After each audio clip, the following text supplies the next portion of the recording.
అయ్యయ్యో కంటికి 2 దారాల నీళ్లు గారుతున్నాయి. గోడ ఏడ్చుకుంటా గోడెలా పోసుకుంటున్నాడు రైతన్న.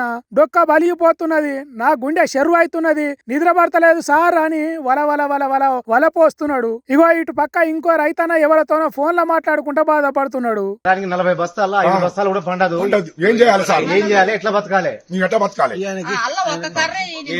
జిల్లాధికారి సార్ ఇప్పుడు తల్లి కర్రకు ఒకటే ఈనింది సార్, మిగతా మొత్తం పిల్లక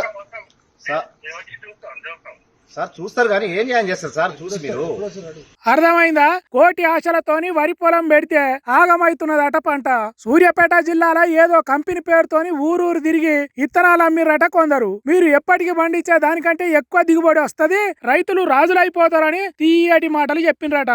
పాపం రైతన్నలు ఆశపడి మోసాన్ని కనిపెట్టక ఆ ఇత్తనాలు కొన్నారట. మంచి దిగుబడి వస్తదన్న మురిపంతో పొలం వేస్తే ఏడ్చే కథ అవుతున్నదట. యోగి రైతన్న ఏకంగా పొలం కాడి తీసుకోపోయి చెప్తున్నాడు. ఈయన తల్లి కర్రలు వారికి 12 కర్రలు ఉన్నాయి, 12 కర్రలు 6 కర్రలు ఉన్నాయి, 6 కర్రలు ఇంతవరకు పట్టలేదు. అట్లా అంటే మళ్ళీ ఈయన పరిస్థితి రాలిపోతాయి అట్లా. ఇన్నరా ఆడి మగ వరి పెడితే తల్లి గొలుసులు 45 రోజులకే బయటకు వచ్చినాయట. పిల్ల గొలుసులు అట్టనే ఉన్నాయట. అసలు లెక్కకైతే నాటిన తర్వాత 2 గొలుసులు ఒక్కసారే ఈయన అన్నట. కానీ ఇదేం ఇత్తనమో 45 రోజులకే తల్లి వరి ఈనిందట. అట్లయితే పంట మొత్తం ఆగమైతది, పెట్టిన పెట్టుబడి కూడా రాదు అంటున్నారు రైతన్నలు. పాపం ఇగో గీ అన్న 7 ఎకరాలు కౌలు తీసుకొని వరి నాటిండట. ఎంత గోస పడుతున్నాడో చూడుండ్రి. ఏం చేయాలి? పరిస్థితి 7 ఎకరాలు నాటు పెడితే ఇట్లా చేసి సార్ ఏం చేయాలో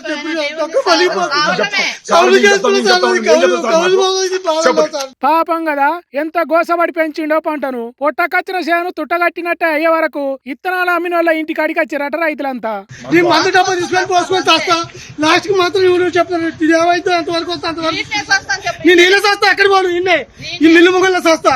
ఈ పొలం చూసి మీరు చూర్రి. ఏ సత్తుడందుకే రైతన్న, ఆ కంపెనోడు ఎవడో నీకు అమ్మినోడు ఎవడో వాని మీద కేసు పెట్టి న్యాయం జరిగేదాకా కొట్లాడాలి. కానీ చచ్చిపోతే ఏమొస్తదే? మరి సూర్యాపేట జిల్లా సర్కారు వ్యవసాయ ఆఫీసర్లు ఏం చేస్తున్నారో, ఆ జిల్లా మంత్రులు ఏం చేస్తున్నారో తెలియదు. గాని సూర్యాపేట జిల్లా రైతన్నలు గీ తీరుగా ఏడుస్తున్నారు.